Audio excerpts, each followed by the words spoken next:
está en desacuerdo. Sí, los mensajes también se graban, queda todo grabado. Bueno, entonces, bienvenidos a todos y a todas a esta reunión. Este es el último día del seminario, pues, de este año de STEPA. Esta vez está dirigida por la línea de investigación en espacios lisos. Y tenemos a dos personas que van a estar con nosotros. Está, por un lado, Juan Carlos Larrota. Él es abogado, él es egresado de la Universidad de los Andes, él es miembro de STEPA y hace parte, pues, de esta línea de investigación, y él nos va a hablar sobre la geografía de la espiritualidad, espacios milenarios de predicción y oráculo. Y por otro lado está José Antonio Mesa. Él es ingeniero de sistemas de la Universidad Distrital y nos va a hablar sobre el impacto de haber ignorado el espacio ultraterrestre de Colombia y su papel en la persistencia de la pobreza. Entonces, dejo pues de presentar acá y los dejo con... no estaba presentando. Bueno, entonces Juan Carlos, adelante, es todo tuyo. Gracias, Susana. Sí, entonces voy a subir mi presentación. Permíteme un momento. Aquí, con esta tecnología, a ver si ya aprecian, pues, el espacio. Hijo, ¿cómo voy a ver? ¿Me escuchan? Sí, señor. Sí, escuchamos, mas no vemos la presentación todavía. Espérate, a ver.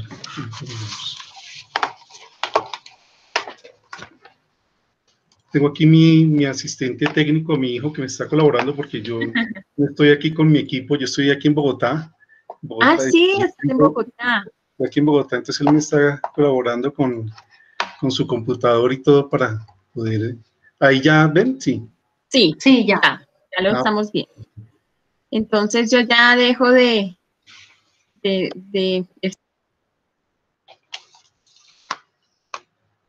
Sí, entonces, bueno, no sé si ya entonces me están escuchando. Y pues darle un saludo, sí, a este encuentro, el final de este año, encontrándonos ya Susana, Germán Roberto, todos los asistentes, José Antonio, y todos los que nos acompañan en este momento en vivo, a través de esta modalidad de territorialización de estos espacios virtuales. Darles salud, y a los que nos escucharán también en próximos días cuando puedan acceder a donde queda grabado este encuentro.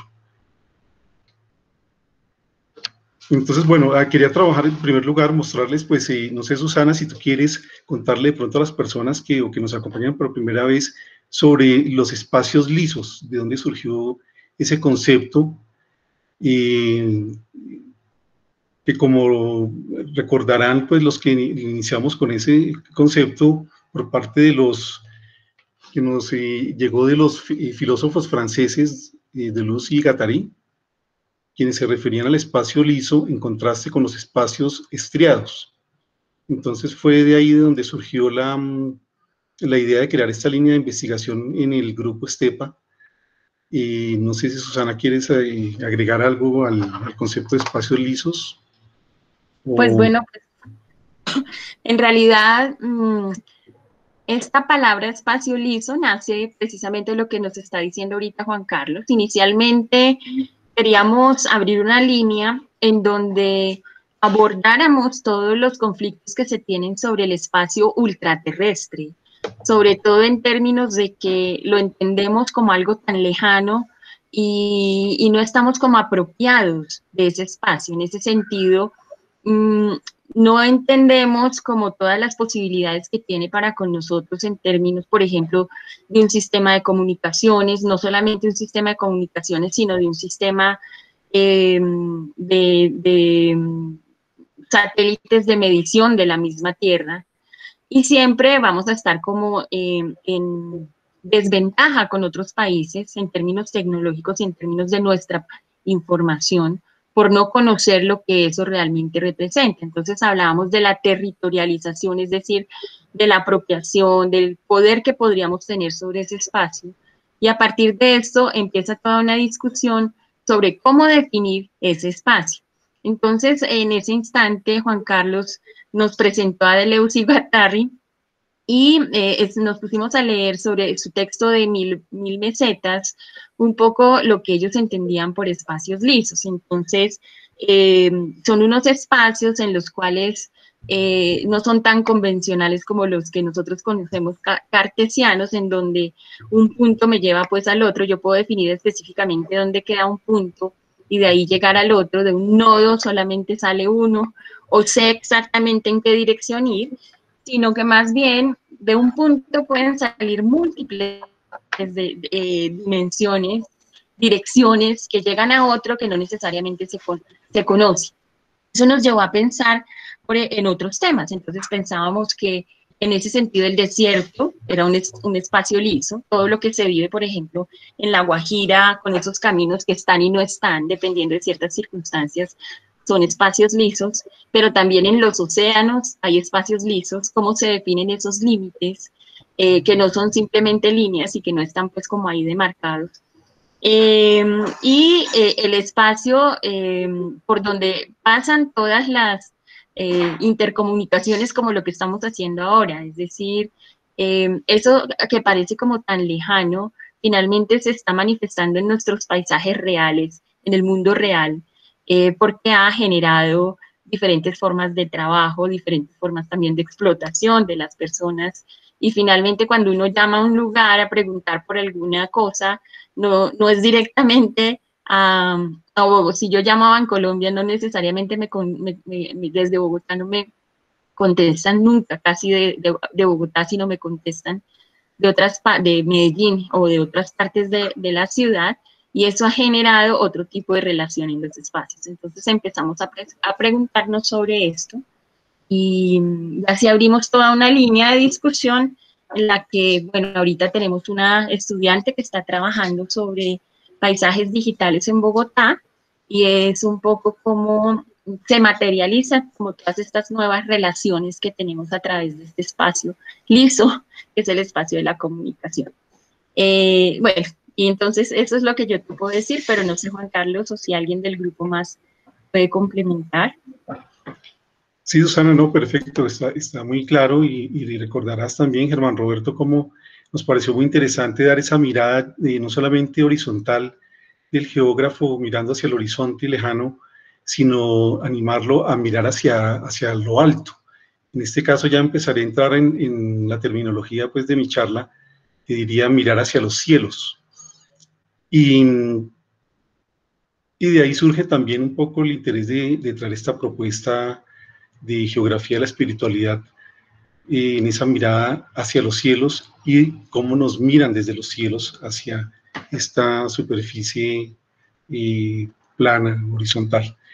Entonces, si les parece, o algún comentario sobre el tema del concepto de espacios lisos, y creo que Susana lo aclaró inmensamente.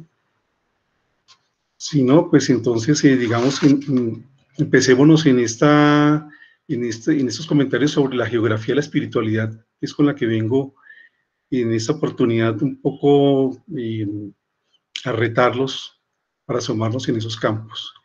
Entonces, bueno, mirando estas imágenes que están aquí en la parte izquierda de la pantalla, que fue ese afiche tan bonito que Mariana Pinzón nos diseñó desde el Instituto del IDEA, del Instituto de Estudios Ambientales de la Universidad Nacional, y le decíamos a Mariana Pinzón la importancia de incluir la imagen de un satélite artificial, pues el tema satelital es un eje central de nuestra línea de investigación, como decía Susana. Los satélites definitivamente son un maravilloso artefacto. Algunos miran hacia el espacio lejano, como les decía, mientras que otros miran hacia la Tierra, para que los cartógrafos y los geógrafos interpreten este mundo, montañas, ríos, ciudades, tal como los sabios antiguos lo hicieron desde la observación y la meditación. Ese es el punto que quiero empezar a contrastar. Y vemos que Mariana combinó armónicamente el satélite con la imagen de esa meditadora en tiempos de pandemia, que resulta muy curioso. Es una imagen tomada de las calles, de una calle tal vez fue en Tailandia, una fotografía que sacamos de internet. Es un graffiti y resultó pues muy apropiado, muy motivador.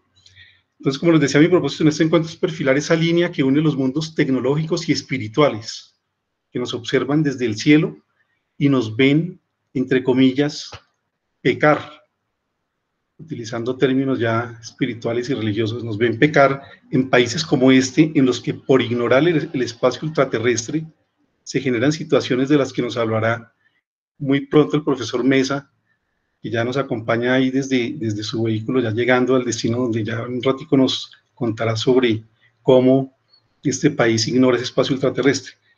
Pero en lo personal creo que sí se ignora ese espacio ultraterrestre y también se ignora al gran macrocosmos y al gran microcosmos, de los que hablaré más adelante. Por ello urge convocar la paz en nuestra relación con el mundo y la naturaleza con base en una armonía en la que el ser humano no se perciba como el centro del universo, tal como lo sugirieron civilizaciones muy antiguas. Continuando con el tema de satélites artificiales y sus imágenes, reflexionemos cómo estos no solo cambian la percepción de dónde estamos y de quiénes somos, sino que se han vuelto realmente una especie de ángeles o guardianes espaciales de los derechos humanos. Y aquí sigo metiéndome con esa terminología espiritual que poco se utiliza a veces en los ámbitos académicos. Entonces, esos satélites ya vistos, y este término lo saqué justamente en titular de la prensa, que hablaba de esos guardianes espaciales de los derechos humanos, cuando se convierten en los únicos testigos de la violación a las normas mínimas de la guerra, en territorios en conflicto donde ni siquiera periodistas y defensores de los derechos humanos pueden acceder. Esos satélites, esos ángeles tecnológicos han sido la única esperanza de las víctimas de masacres, bombardeos y destrucción en países como Siria, por ejemplo. Por eso muchas organizaciones utilizan satélites para que sus imágenes permitan denunciar y llevar a tribunales internacionales a los perpetradores. Entonces pasemos a la siguiente imagen, en la que nos adentramos ya un poco en los temas. Inicio en esta imagen con una frase que también busca irlos retando y que dice así: si se opone a la naturaleza, lucharemos contra ella y haremos que nos obedezca. Uno pensaría que esa la dijo Donald Trump, pero resulta que sugieren que la hizo Simón Bolívar. Las circunstancias en las cuales Bolívar hizo una referencia que suena así no diría pues de curiosa, incluso de agresiva, fue durante el terremoto de 1812 en la ciudad de Caracas. Dicen los historiadores que los españolistas vociferaban que esa situación era un, comillas, castigo del cielo por sublevarse en contra del monarca Fernando VII. Simón Bolívar los enfrentó lanzándoles la siguiente frase, que pareciera es la verdadera, comillas: aunque la naturaleza se oponga, lucharemos contra ellos, españoles realistas, y haremos que nos obedezcan. Los verdaderos enemigos para el libertador eran los realistas y su manipulación religiosa, en ese sentido de decir pues que el terremoto era un castigo del cielo. La naturaleza para Bolívar era simplemente un obstáculo transitorio en todo su proyecto. Entonces vemos aquí cómo se manipuló esa frase del libertador para de alguna manera hacerlo ver como un loco, realmente un verdadero enemigo de la libertad, como lo querían hacer ver. Pero traigo esa frase justamente para eso, para mencionar cómo en todos los acontecimientos de la naturaleza como el que estamos viviendo, el ser humano acude a darle una explicación espiritual, en ese caso a mencionar que era un castigo del cielo. Entonces reflexionar sobre una geografía del espíritu y mirar hacia espacios milenarios de predicción y oráculo, que es como he querido mencionar este tema, es un intento de generar acciones colectivas para la construcción de paisajes de esperanza y dar respuesta a la pregunta planteada en otros encuentros de este grupo Estepa, tales como qué tipo de territorialidades se han generado en el contexto de la pandemia, cuáles se han deconstruido, cuáles se han destruido, cuáles permanecen iguales. Creo que los territorios de creencias religiosas, espiritualidades, chamanismo, yagé, yoga, tai chi, mindfulness, etcétera, han sido estriados. Ahí traemos la palabra relacionada con nuestros espacios lisos. Han sido estriados todos estos territorios fuertemente durante estos tiempos de crisis.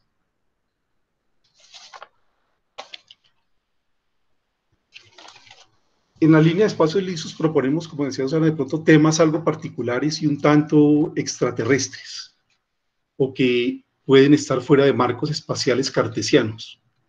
Hoy la propuesta podría enmarcarse dentro de una construcción del futuro desde una mirada hacia el pasado.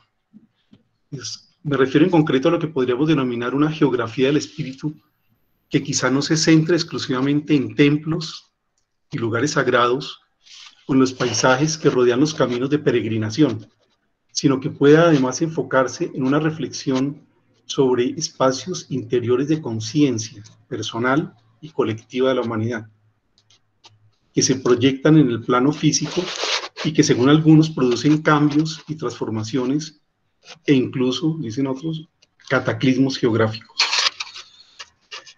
Quiero aclarar que ni mucho menos soy el primero pues, en referirse a la geografía del espíritu. Hay un libro titulado Camino de Santiago, Geografía del Espíritu, cuyo autor es Jaime Cobreros, y trata sobre ese famoso Camino de Santiago en España que lleva a Compostela y que se describe como una ruta llena de símbolos, mitos, ritos y templos románicos, con el fin de ayudar al peregrino en su auténtica realización espiritual y a prepararlo para su muerte y resurrección en la meta de sus pasos. Dicen que en ese camino en las noches se ven maravillosamente las estrellas y particularmente la Vía Láctea, como la vemos ahí en esa fotografía, que según la leyenda fue la que marcó el camino para encontrar los restos de dicho santo. Esa Vía Láctea que se ve allá y seguramente acá también, si no tuviéramos pues tanta contaminación lumínica, veríamos, recibe otros nombres en el mundo antiguo. Tribus africanas la llamaban el espinazo de la noche, pues se pensaba que el cielo era un gigantesco animal dentro del cual vivían. En China era un gran río de espíritus y en Egipto era la continuación celeste del río Nilo. Vemos ese mapa también que marca ese camino para que nuestros amigos cartógrafos vayan también calentando y viendo cómo nosotros los abogados también somos admiradores de ese trabajo de ellos y de esos mapas tan bellos y tan hermosos que representan esos territorios.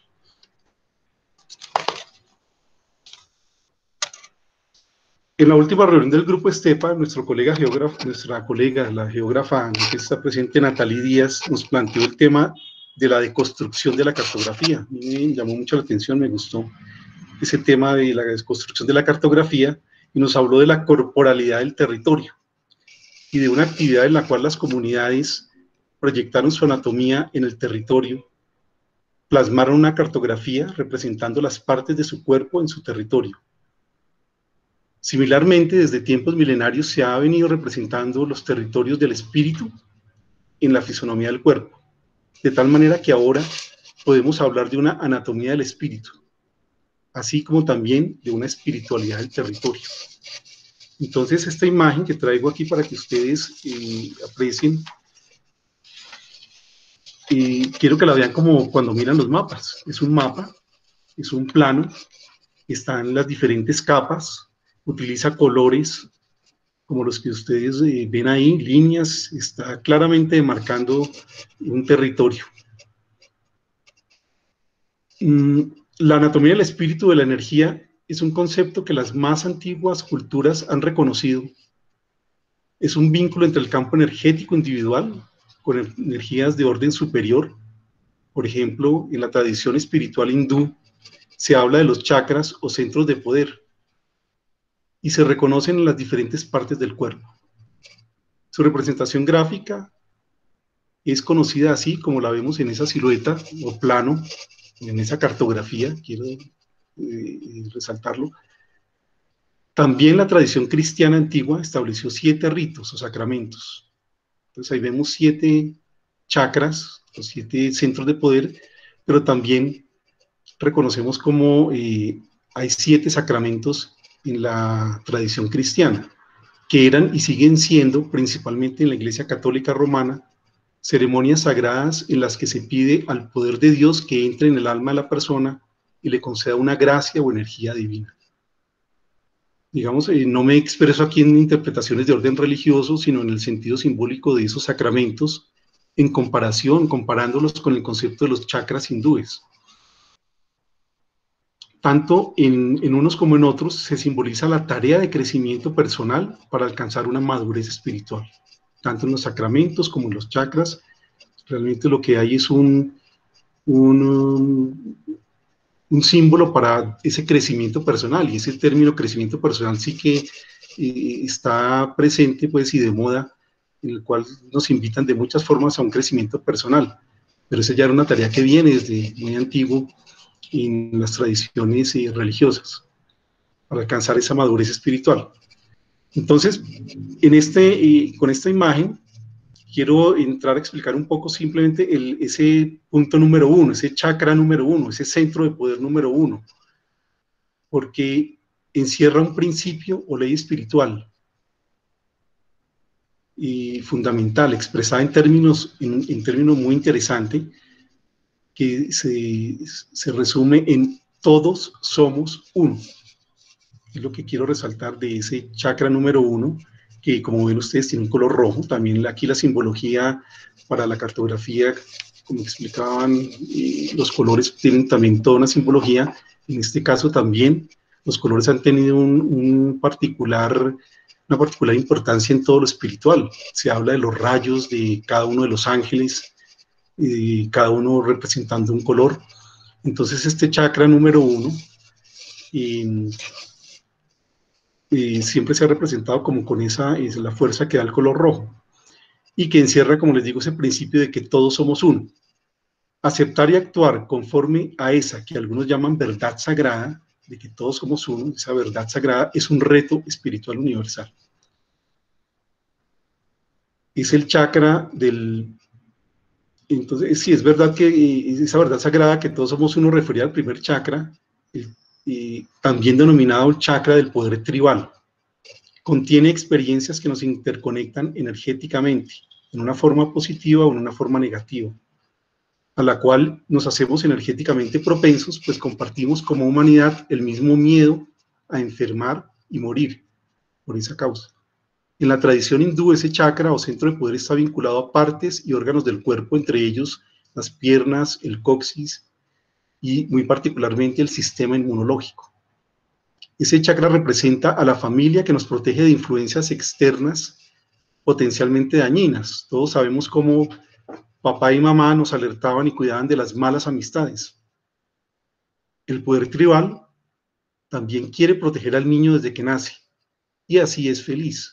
O por el contrario, sufre inmensamente si es rechazado y desprotegido por ese poder tribal, representado en ese centro de poder llamado el chakra, el primer chakra, lo cual le significará y le causará a ese niño desprotegido y no protegido por su familia, pues ya desequilibrios grandes y emocionales y enfermedad.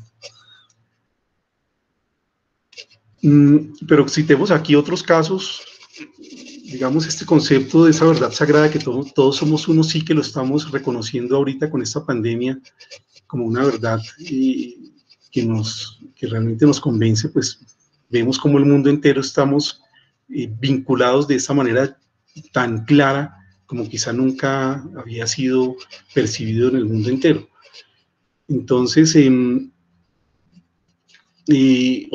se dice también, otro caso de crisis interesante fue durante la Gran Depresión Mundial de la década de los 30, que generó un verdadero sentimiento de parálisis, principalmente en los Estados Unidos. Años siguientes se propaga fuertemente el virus de la poliomielitis, que paraliza piernas o causa la muerte. Atacó principalmente a los niños, en quienes permeó fuertemente el sentimiento de parálisis en la vida y de sus familias. Podría ser esa pandemia un ejemplo elocuente de la capacidad energética del poder tribal para manifestar una enfermedad y también para sanarla. Como se vio, ese país recuperó su fortaleza y confianza en sí misma al punto que confiaron su gobierno a un lisiado, el presidente Franklin Delano Roosevelt. También podemos mirar otro tipo de pandemia, la pandemia del SIDA, que atacó principalmente a sectores que al percibirse como víctimas y ser rechazados por la sociedad y sus propias familias, debilitaron esos portales energéticos y sus sistemas inmunológicos. ¿Y qué decir de la actual pandemia? No sé si les parece que es la forma como la naturaleza quiere, en consonancia con nuestros campos energéticos, enseñarnos, entre comillas, a la brava, a respetar el aire, golpeándonos viralmente justo en el sistema respiratorio. Entonces, ese primer chakra, esa experiencia que nos es común y que nos permite sentir que todos somos uno. Pero como les digo, no me entro aquí a explicar cada uno de esos centros de poder, ya eso es un tema ya de los estudios espirituales y de los campos energéticos, sino quería mostrarles justamente esa mirada para los geógrafos y los cartógrafos de cómo esa sería una forma de representar estos espacios lisos,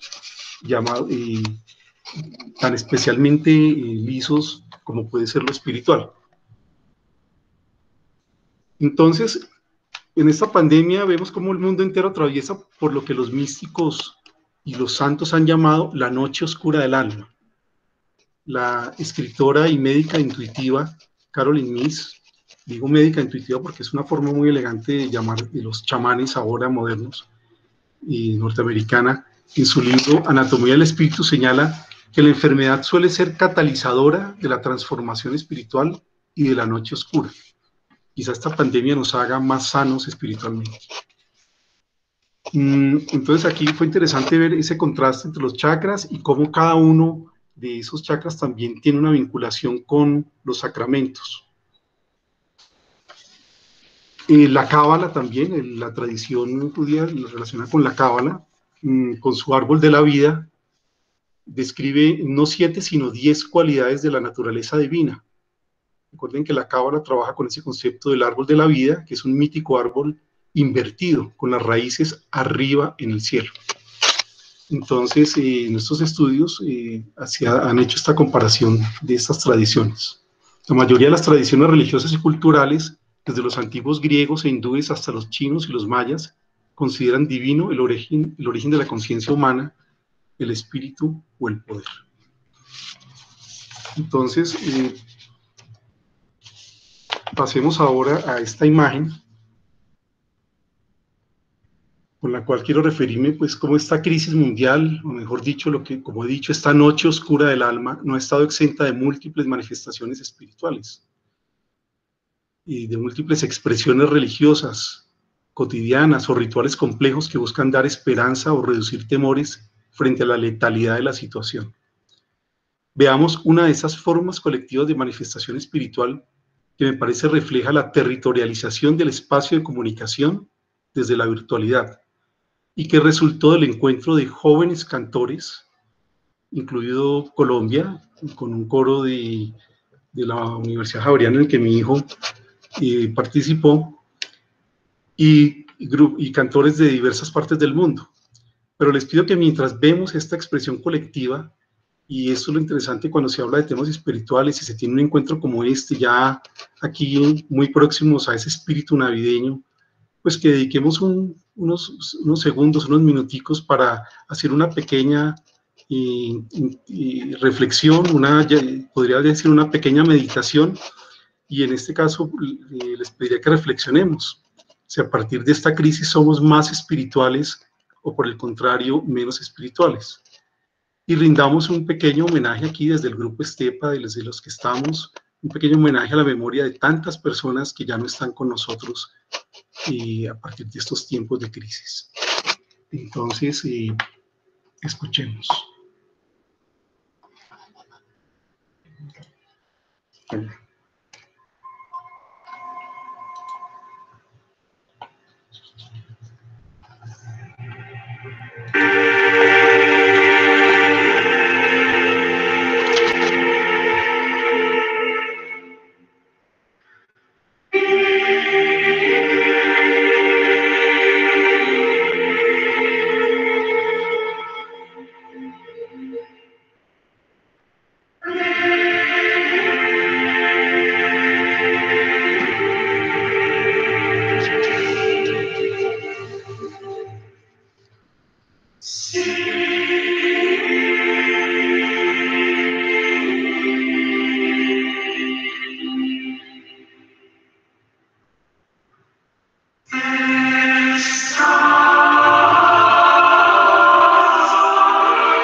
Bueno, gracias por haber compartido este momento de acompañamiento, de respeto de la memoria de personas y que sea el momento también dentro de este grupo que ha trabajado también tan arduamente este año de compartir pues un mensaje también espiritual, de agradecimiento. Entonces esa era la parte que quería pues tocar con ustedes y espero que hayan leído los mensajes que están aquí al lado. Se menciona el libro del I Ching, el libro de las mutaciones, y con una de las partes que me parecieron muy interesantes, en las que el viento solo junta las nubes, dice el I Ching. Así, al hombre, en épocas que no permiten una gran acción hacia afuera, como en esta que hemos pasado, solo le queda la posibilidad de refinar en lo pequeño las manifestaciones de su naturaleza. Y ahí tuvimos un claro ejemplo de lo que es haber refinado en lo pequeño, en lo hermoso, a través de ese grupo de jóvenes del mundo entero que nos conmovieron. Entonces, sigamos con la charla, aterrizando nuevamente en nuestro mundo del espacio ultraterrestre, y con esta imagen del Sputnik 1. Ya pronto el profesor José Antonio también nos contará de todo esto. Y en esto quiero también hacer un contraste al poner en esta imagen al Sputnik 1, que fue lanzado en 1957, fue el primer satélite artificial lanzado por la Unión Soviética, lo que significó una revolución mundial para la investigación del espacio ultraterrestre. Ahora, en este 2020, nos sorprende Rusia con la noticia del lanzamiento de ese nuevo Sputnik 5, esta vez bajo la forma de vacuna para detener el avance del COVID-19. Esta vacuna forma parte de una nueva carrera estratégica de las potencias por la conquista ya no del cosmos, sino del microcosmos, en el cual habitan seres y nanoelementos susceptibles de transformar la cotidianidad humana. Lo que está planteado aquí con esta imagen es la relación del macrocosmos, el microcosmos y el ser humano en medio de ellos. Entonces la geografía como ciencia y disciplina no es ajena a la relación existente entre los espacios llamados macrocosmos, el de los satélites y planetas, el de la astronomía y también el de la astrología, y el espacio llamado microcosmos, ese de los virus, las bacterias, los átomos, pero también de los duendes y los espíritus del bosque. Y quizá tampoco deba estar ajena a los mundos de lo material y lo inmaterial. Entonces, digamos que este virus nos obligó a centrar la mirada en ese microcosmos, en el que vive el COVID-19 y otros millones de virus y bacterias. La pregunta es si reconocemos la existencia de un orden macro y un orden micro. Si reconocemos un orden de la materia y un orden de la antimateria.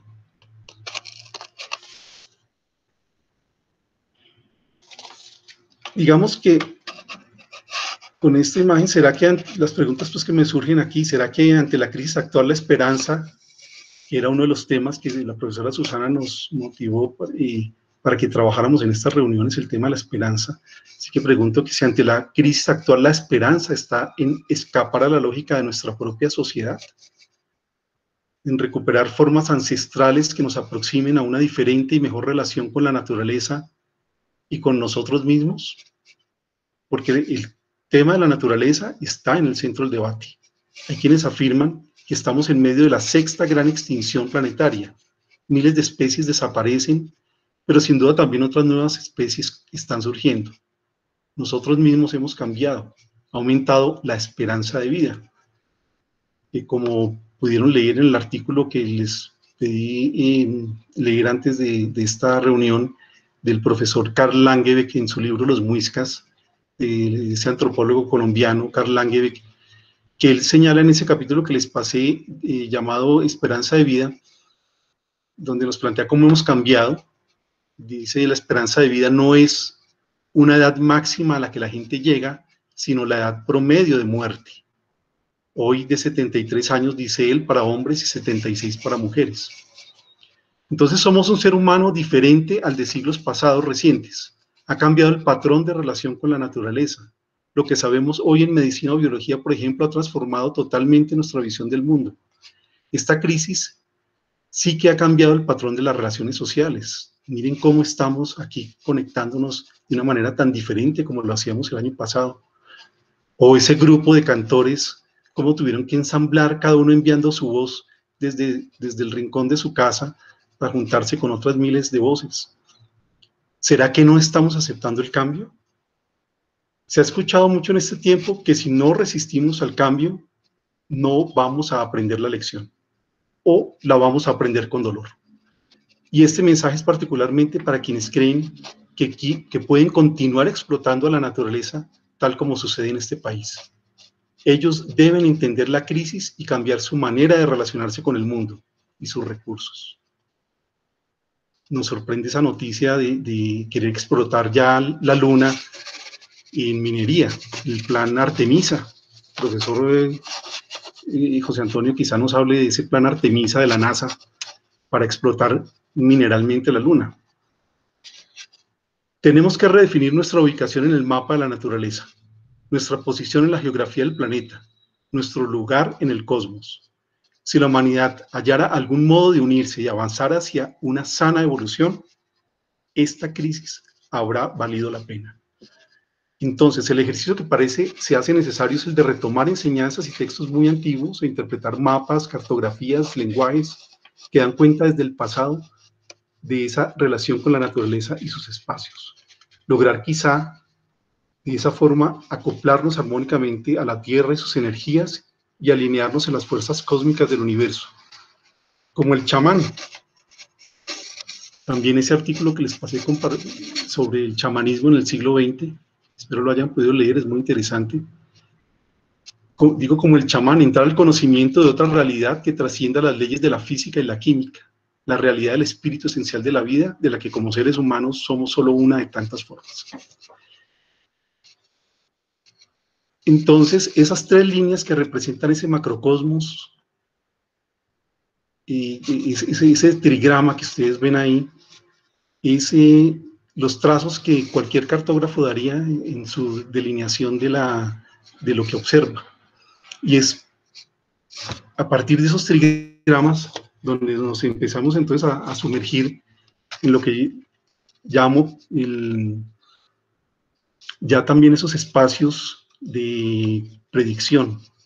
Y para ello, pues tomé una de las obras que considero fundamentales y más antiguas, el llamado Libro de las Mutaciones, conocido como el I Ching, escrito en China aproximadamente 3.500 años atrás. Cada capítulo explica el significado de un hexagrama. Cada hexagrama es una situación de la vida real. Si se lee y se entiende su simbología, son 8 trigramas que se convierten en 64 hexagramas. Si se lee con cuidado y se entiende el I Ching, el que lo consulta, digamos el que consulta ese oráculo, puede actuar con más sabiduría y prudencia frente a dicha situación y tendrá una mejor perspectiva para solucionar el problema que enfrenta. Es una obra que ha llamado la atención de personajes de la historia, como el matemático Leibniz, quien encontraba en esos trigramas nada más y nada menos que los números binarios. Los trigramas y los hexagramas de I Ching son simplemente un software binario que esos sabios y santos lograron obtener a partir de su observación, así como los satélites nos observan desde arriba, ellos también lograron en esa observación a la Tierra obtener esos trigramas y hexagramas. Entonces se dice que el I Ching es conocimiento de la energía y la naturaleza. Servirá para descubrir nuestro poder personal y nuestra finalidad compartida de estar vivos. Es un lenguaje simbólico de trigramas y hexagramas que comprende cuestiones por las que nos sentimos todos atraídos, por ejemplo, el amor o el temor, el miedo al abandono, el miedo a la pérdida de seres queridos o la traición, el poder. Pensemos que somos, o aceptemos que somos intuitivos por naturaleza. Estamos en contacto con nuestra imaginación y nuestros sueños antes de estarlo con la lógica y la razón. Somos observadores, como les digo, así como los satélites. Ese I Ching fue escrito por hombres de sabiduría, quienes observando las montañas, el viento, el fuego, los ríos, los lagos, pero también el cielo y la tierra. Fueron observadores de las virtudes y los defectos de hombres y mujeres. Y si bien el I Ching fue usado como oráculo, es decir, como adivinación de la suerte futura durante una etapa de su desarrollo, como lo hacen también muchos que miran las estrellas, el I Ching no es un libro de adivinación, ni de mancia, ni de magia, sino de predicción. Y recuerden que hay una gran diferencia entre adivinar y predecir.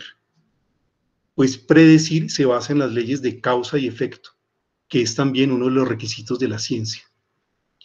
Según lo expresó el famoso psicólogo y humanista suizo Carl Jung, quien hace el prólogo de la edición que ustedes ven ahí en pantalla del I Ching, traducida por Richard Wilhelm.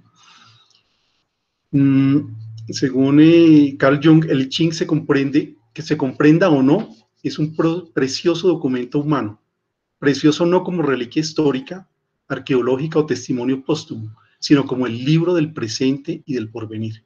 De allí extrajo su teoría del inconsciente colectivo. Según expresa el escritor y filósofo británico del siglo pasado, Alan Watts, el taoísmo, el confucianismo y el budismo zen tuvieron sus raíces en el I Ching, y estas consideran al ser humano como parte integrante de la naturaleza. Dice Alan Watts, la inteligencia humana no es un espíritu lejano que ha sido enjaulado, sino un aspecto de todo el organismo muy complejo y armónico que es el mundo natural, cuyos principios fueron explorados por primera vez en el I Ching, según señalaba Alan Watts. Y este libro ha sido utilizado por muchos reyes y poderosos, quienes han tomado sus decisiones basados en él. Pero veamos por qué.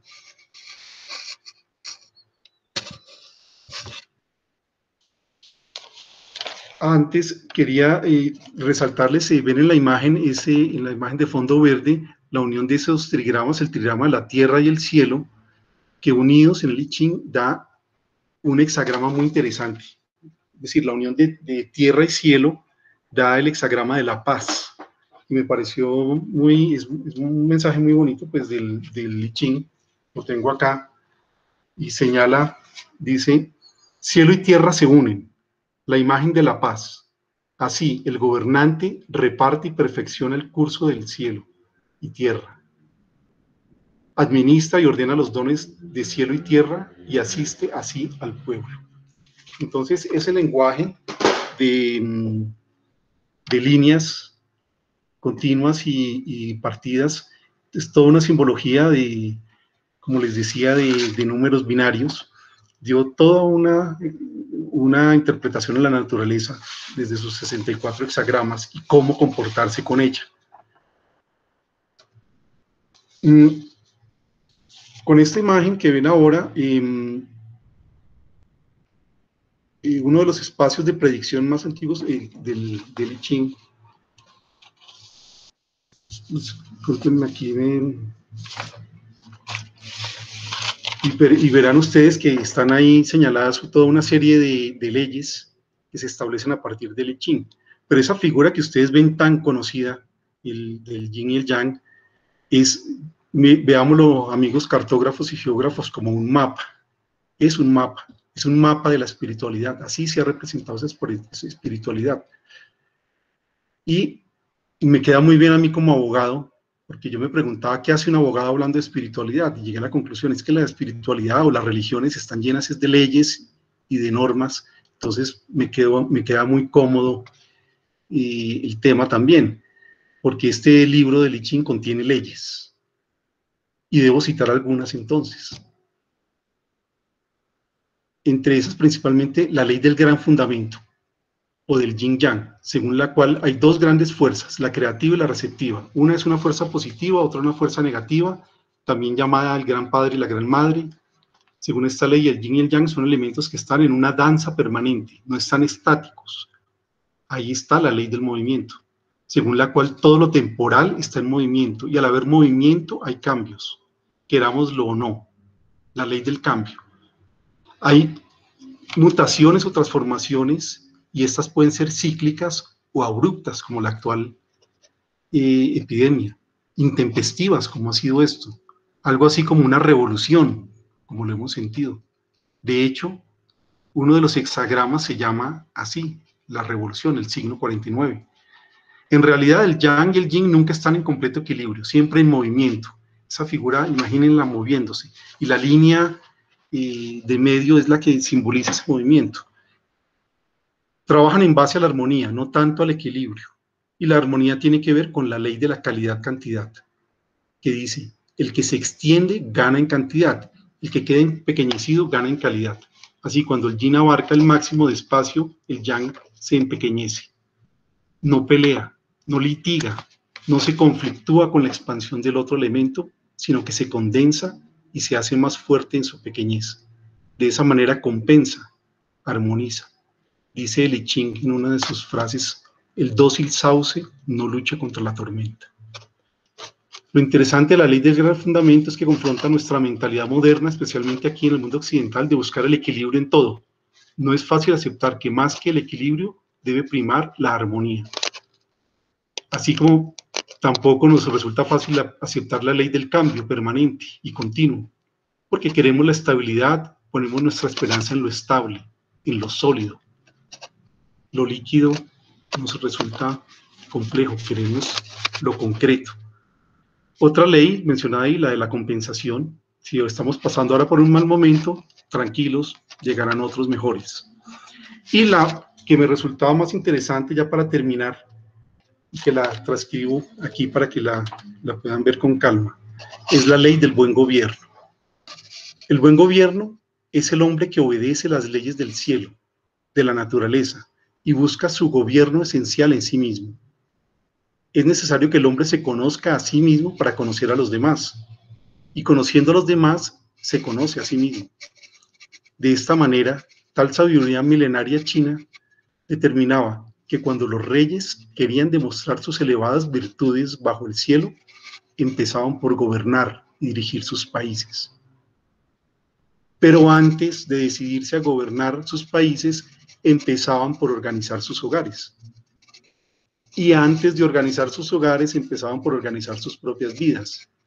Y antes de organizar sus propias vidas, empezaban por sanear sus corazones.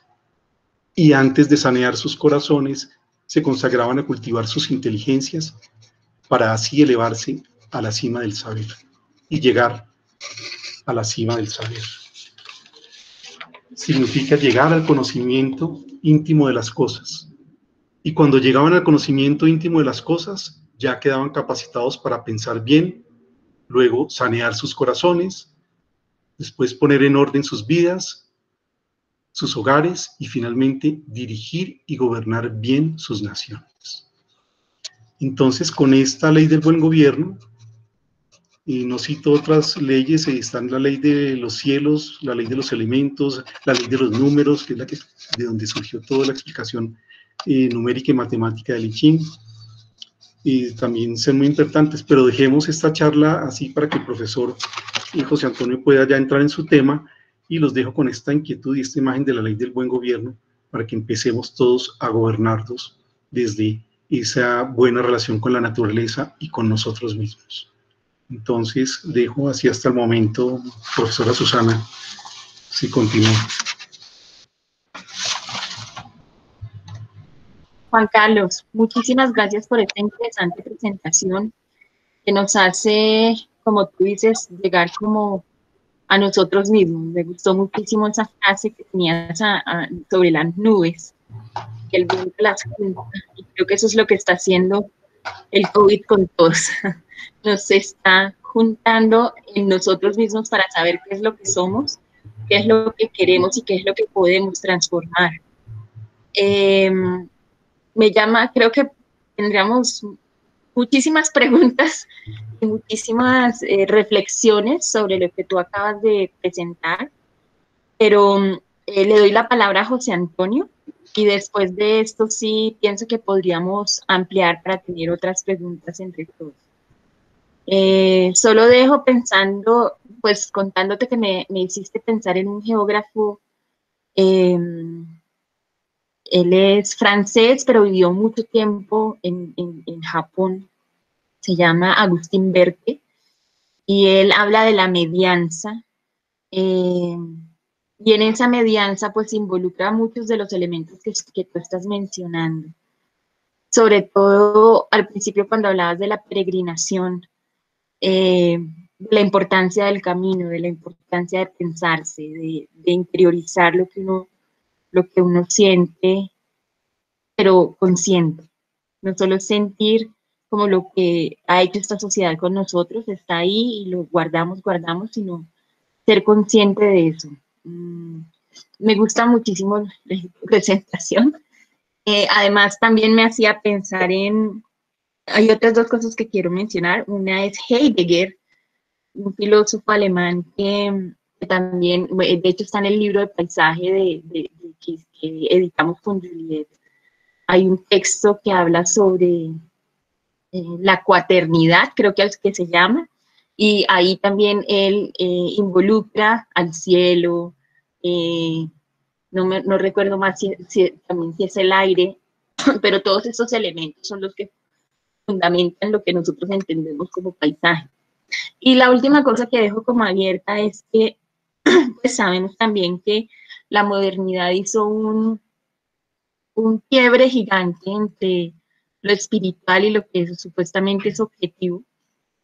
Hoy con esta pandemia yo me he dado cuenta que le falta muchísimo a la ciencia realmente para poder predecir, para poder conocer que hay muchísimos elementos de incertidumbre que precisamente desconocemos y a pesar de que hemos avanzado, creo que tenemos primero que conocer que somos los terriblemente arrogantes para pensar que vamos a poder como realmente conocer lo que va a pasar. Hay muchísima incertidumbre en todo y bueno, no sé, lo dejo ahí, pero me interesa eso también, cómo se rompió la astronomía y la astrología, es un poco también cómo se rompe este espacio interior y cómo desde la ciencia sacamos los sentimientos, sacamos lo interior, lo que somos, y es algo que pasa en la modernidad, pues con una razón, era un poco también para evitar las guerras religiosas, entre otras cosas, pero interesante. Hay mucha tela que cortar, como dicen por ahí, y pues le doy la palabra a José Antonio. Gracias, Susana, por tus palabras, sí.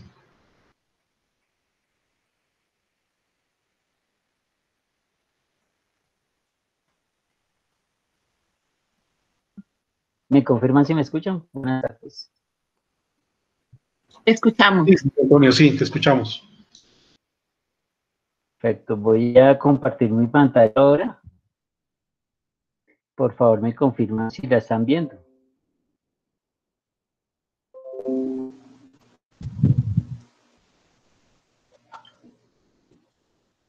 Sí, ya la vemos. Bueno, muchísimas gracias. Esta no es una parte de mi charla, pero la agregué al comienzo para tratar de dar una respuesta a un interrogante o a un planteamiento que hace Juan Carlos. Y antes que nada, agradecerles que me permitan estar en esta oportunidad en el cierre de actividades para compartirles un tema que definitivamente, como mencionó, junta lo humano con lo espiritual y por decir con lo divino. De Bolívar, que supuestamente lucha contra la naturaleza, es muy parecido a ese caso en que Cristóbal Colón, conocedor de que iba a haber un eclipse, estaba como gobernador, uno de los peores gobernadores que habrá tenido la española, la isla a la cual llegó, y después de las peores gobernaciones que heredaron sus hijos, los indios o los nativos, por decirlo así, decidieron dejarle de dar alimento a la tripulación, y como no le daban alimento, pues entonces estaban quedándose pues absolutamente inhanes famélicos los españoles, pero Colón sabía que iba a haber un eclipse, porque la navegación astronómica, es otro tema que quería hacer referencia de una manera muy resumida, era la forma en que viajaban antes los navegantes. Antes nosotros mirábamos a las estrellas. Eso, como lo mencionó varias veces Juan Carlos, pues mirar a las estrellas es lo que uno quisiera hacer todo el tiempo, pero lamentablemente se ha perdido ese ejercicio de mirar a las estrellas. Colón sabía que iba a haber un eclipse y les dijo, miren, si ustedes no me dan comida, yo voy a hacer que mi Dios acabe con su diosa Luna. Y los nativos inicialmente no le creyeron y se mantuvieron, pero a medida que fue avanzando el eclipse, pues la luna comenzó a cambiar de aspecto y hasta el punto que desaparece en algún momento. Y él pues disfrutó de ver los alaridos que daban los nativos al ver que desaparecía su dios y después los llamó a negociar, pero no negoció rápido, sino que un eclipse de luna como dura 4 o 5 horas, se tomó su tiempo para que ellos siguieran padeciendo y finalmente les notificó que sí había decidido perdonarlo y les iba a volver la luna.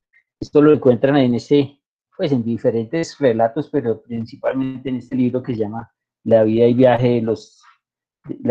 viajes de Cristóbal Colón de Washington.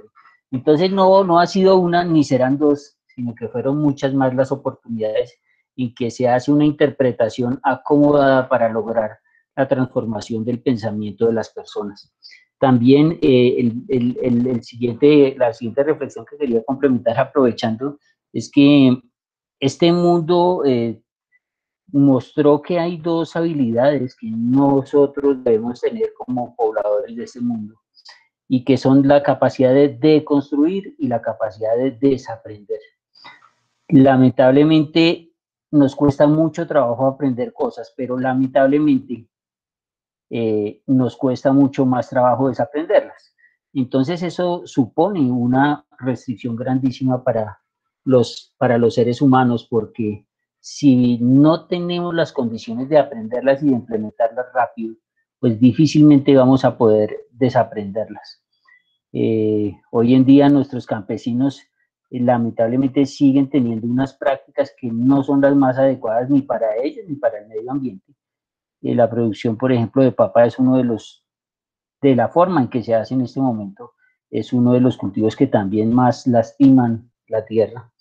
Pero también la pandemia nos ha obligado a ejercer procesos de remotización, de trabajo desde la casa, que no se hubieran dado y que sorprenden a los especialistas los niveles de avance en ejercicios de bancarización, de negocios electrónicos, de trabajo desde casa, de sustitución de un tipo de trabajos que venían siendo aburridos y complicados para el ser humano, a simplificarse en cierta manera con las herramientas que nosotros tenemos.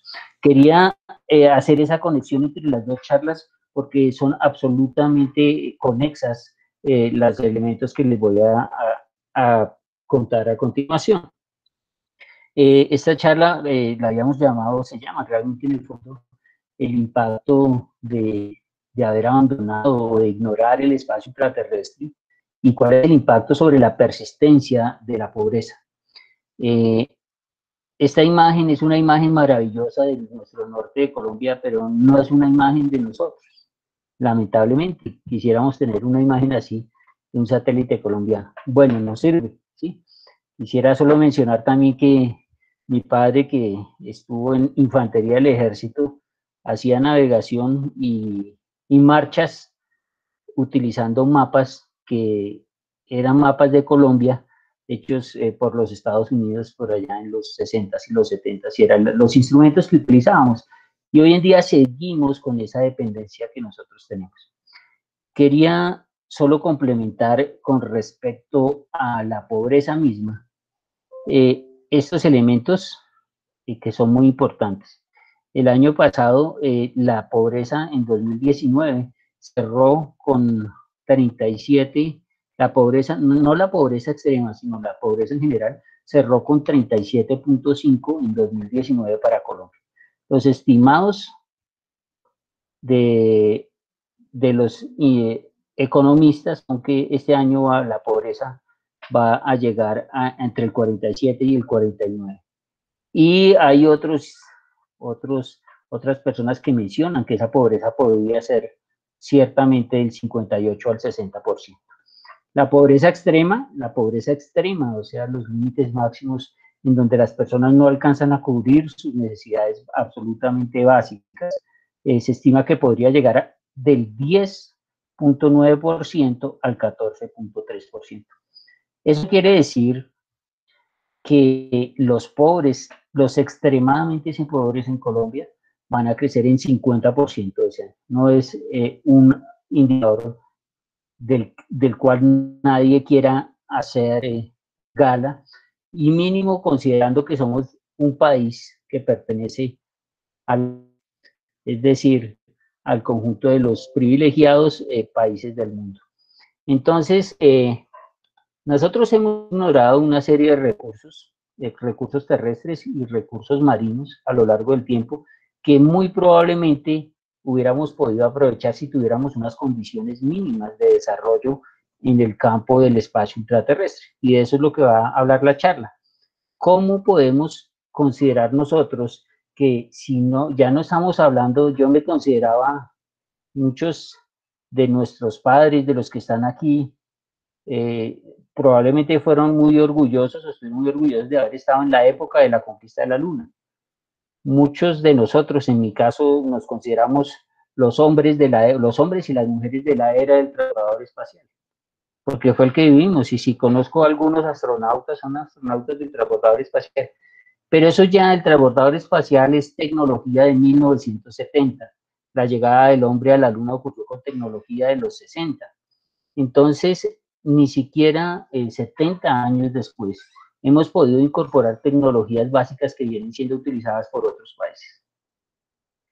Si alguien quisiera retirarse de esta charla en ese momento, lo que quisiera decir es que nosotros siempre hemos pensado que podemos sacar el mejor provecho del espacio, y desde el comienzo pensábamos que estábamos incluidos en ese exclusivo club por el solamente hecho de estar entre los países aliados de una de las potencias que había desarrollado esas capacidades. Poco a poco nos hemos venido dando cuenta que no. Otro elemento de la charla, que es en cierta manera, ya la había dado en Estepa, pero tiene muchos datos actualizados, es que ya todos nuestros vecinos están en el espacio, que varios de nuestros vecinos ya tienen agencia espacial y que ya hay una agencia espacial latinoamericana. Otro es que nuestros vecinos tienen una industria espacial y tecnológica avanzada. Los últimos lanzamientos de la Agencia Espacial China han sido lanzamientos conjuntos con Argentina. Argentina no ha lanzado uno ni dos, sino que ya tiene sus satélites de más de 40 años funcionando. El otro elemento es que estamos comprando y arrendando servicios espaciales muy caros, que no hemos firmado todos los tratados del espacio y no hay gestión hace años. Yo cada año mando la solicitud y cada año me responden que no han avanzado. Es decir, si uno no hace los trámites básicos para obtener su licencia de conducción, o los trámites básicos para tener un restaurante, o en este caso los trámites básicos para pertenecer a la que ya no es tan exclusiva comunidad aeroespacial, pues muy probablemente jamás es que realmente no quieren lograrlos. El otro elemento es que hay muchos beneficios de la exploración espacial y que impactarían favorablemente en la reducción de la pobreza. El otro elemento es que Colombia sí necesita un satélite, y que algo que probablemente ha surgido desde alguna oportunidad que en 2015 hice esta charla para Estepa, es que ya tenemos varias facultades de ingeniería aeroespacial en Colombia, y vamos a tener otra en la Universidad Industrial de Santander.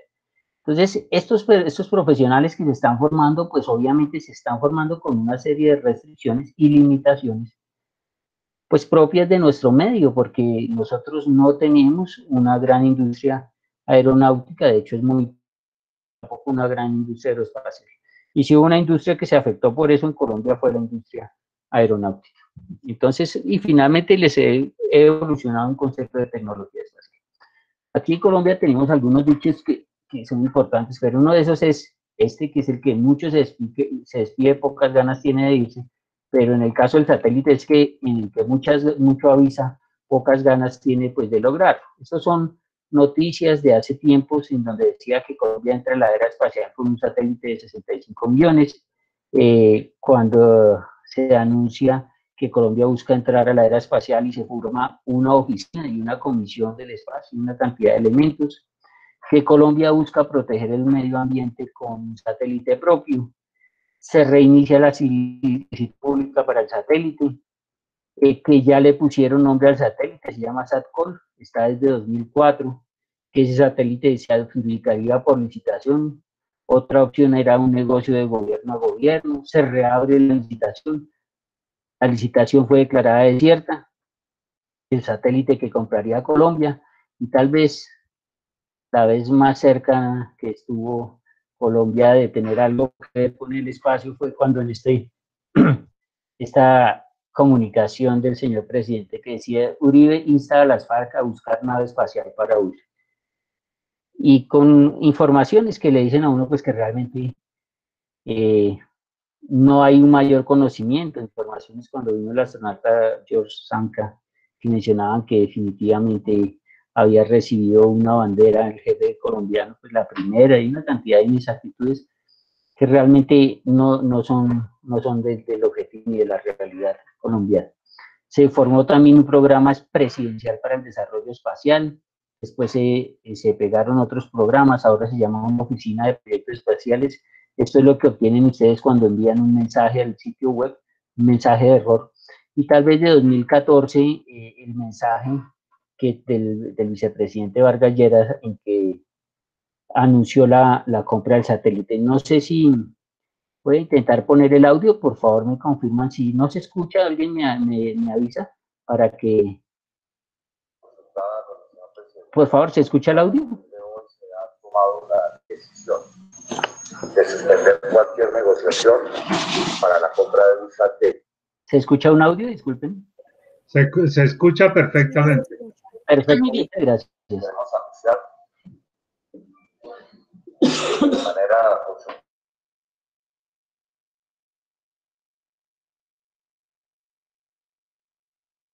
Se perdió el audio.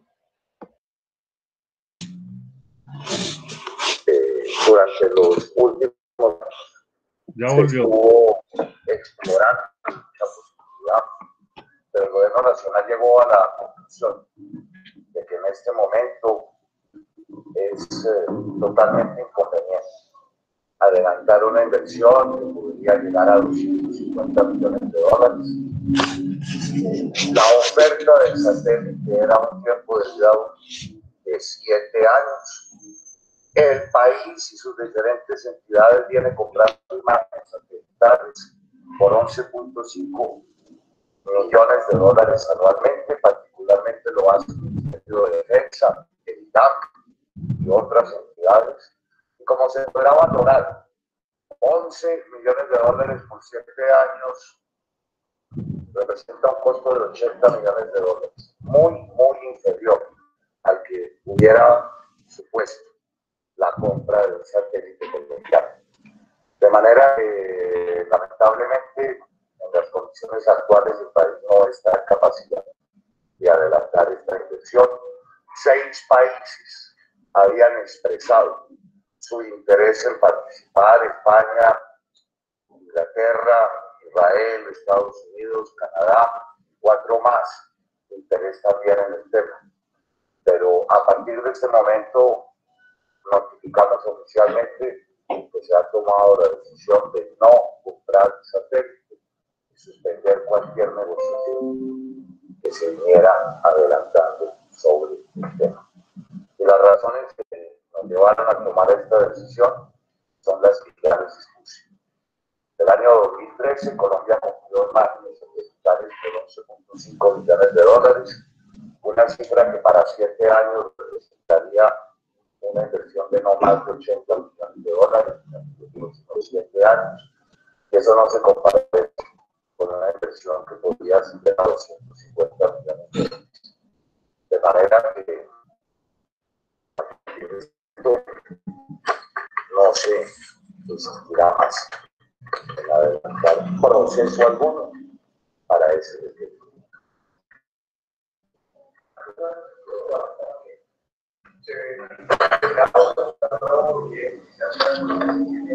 No, durante el actual gobierno. Lo que Le preguntan al señor vicepresidente que junto con ese proyecto satélite había una serie de otros proyectos relacionados con el espacio y la respuesta es sumamente clara.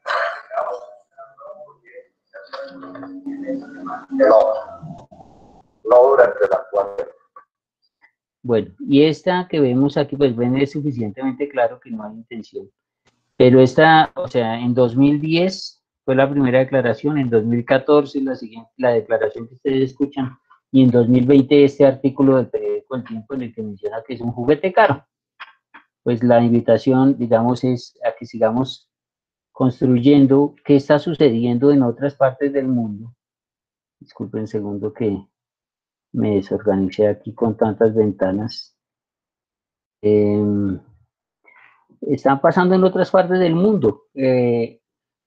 Algo importante es, por ejemplo, qué pasó con el software en Brasil, que montaron su propio Linux Brasil, montaron su Office Brasil, y eso obligó a que se renegociaran las condiciones de las licencias que bajaron a 50, 40 y 30% las licencias de Office en Brasil, porque se generó un software que tenía las condiciones básicas necesarias y que ha ido mejorando, y cualquier persona puede bajar y su Office, su libre Office, y trabajar con las principales características. Obviamente que hay un Office que tiene todas las características, que es súper poderoso, pero finalmente uno no las aprovecha.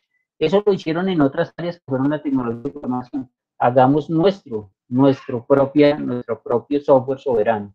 Montaron su Linux Brasil, de manera que compran máquina de nudo, ponen el sistema operativo y los equipos pueden costar entre un 15 y 18%, dándole más acceso a las personas que en este caso son pobres. Nosotros, en el caso de Colombia, para 2019 se estimaba que la conectividad de la zona rural era de apenas del 9.6%. Entonces uno dice que sí, es maravilloso, este mundo ha cambiado absolutamente con la pandemia, la conectividad, pero en lo que está ocurriendo realmente en el campo es que los campesinos no tienen muchas veces ni un celular, o muchas veces los niños campesinos no tienen tampoco la conectividad para lograr. Hay pues de retrasos en el programa de fibra óptica que están retrasando pues el desarrollo de la economía en general y haciendo que la pobreza sea cada vez más persistente, que nuestra diferencia no sea del 70, 75, 78 años. Y ahora un país que es 50% más pobre, imagínense a dónde nos va a llevar. En la época del programa Apolo, los astronautas se estuvieron entrenando muy cerca de nosotros, y probablemente un centro de entrenamiento de supervivencia que se hubiera desarrollado conjuntamente sería una habilidad o un ingreso que nosotros podríamos tener. En Chile tuvieron esa iniciativa. En Chile tienen unos cielos extremadamente limpios y tienen este es el telescopio de la silla, una fotografía con mi familia el año pasado. Tienen un cielo súper limpio y decidieron explotar el cielo en favor de Chile. De manera que allá están los europeos, están los estadounidenses, están todos con sus telescopios, y hay una pequeña condición, que hay un porcentaje que tengo entendido que es por lo menos del 18% de los científicos y empleados en los niveles más altos de investigación que deben ser chilenos. Y por otro lado, la mano de obra básica debe ser fundamentalmente chilena. Y ustedes saben que en la industria aeroespacial estos costos pues, son bastante interesantes, y por eso Florida en la costa espacial, se llama la costa de Florida, pues tiene unos niveles de ingreso mucho más significativos. Y no solo eso, sino que ya están hablando los chinos y los indios. Los chinos van a hacer un supertelescopio también en el desierto de Chile. ¿Qué tal que nosotros pudiéramos aprovechar algún tipo de ejercicio y no estar negándonos oportunidades de nuestro espacio? Siempre nos decían que en Usaquén se había elegido la lana con la que se había hecho los trajes espaciales, y eso pues realmente era una forma de distraer nuestra atención. Lo que sí es cierto es que hoy en día tenemos un recurso humano muchísimo más poderoso que lo que llevó al hombre a la luna. Lo que están viendo ustedes fue las ecuaciones y la forma en que el hombre llegó a la luna, la capacidad de cómputo que tienen ustedes en sus teléfonos, si están viendo esta presentación, o en sus computadores, es muy superior a la que tenía el hombre cuando llegó a la luna. Mejor dicho, más que la NASA, es decir, más poderosos que los computadores de Apolo. Los computadores de la NASA son los equipos con los que cuentan ustedes en ese momento. Y hace poco que tuve la agradable visita de Susana, tuve la oportunidad de mostrarle mi regla de cálculo, porque con esto que están viendo ustedes fue con lo que el hombre llegó a la luna, una regla de cálculo que tenía las funciones, multiplicaciones, sumas, divisiones, todas las operaciones se hacían aquí, y tablas de logaritmos para poder hacer las operaciones. Tenemos muchas más herramientas. La gente dice, pero ¿para qué un satélite? Pues Bolivia decidió hacer eso, y en 2014 tiene su satélite Pacatari. Qué nombre tan indígena, ¿sí? Tan poco pulido, tan poco elegante. Pues ese satélite garantiza las comunicaciones para todas las zonas rurales y urbanas de Bolivia. Y la principal queja es que lo hicieron en alianza con los chinos y con los venezolanos. Imagínense, pero bueno, Bolivia tiene su Tupac Katari orientado en una gran porción significativa para asegurar la educación en el campo. Esto, pues probablemente lo miren ustedes, la economía de Bolivia no es grande, pero el milagro económico, si ustedes miran el crecimiento que tuvo Bolivia por cerca de 15 años consecutivos, es uno de los ejemplos también significativos, pero no es importante para muchos sectores que se tenga conocimiento de estos avances. Argentina lanza satélites con mucha frecuencia, construye centrales nucleares, construye campos de energía solar.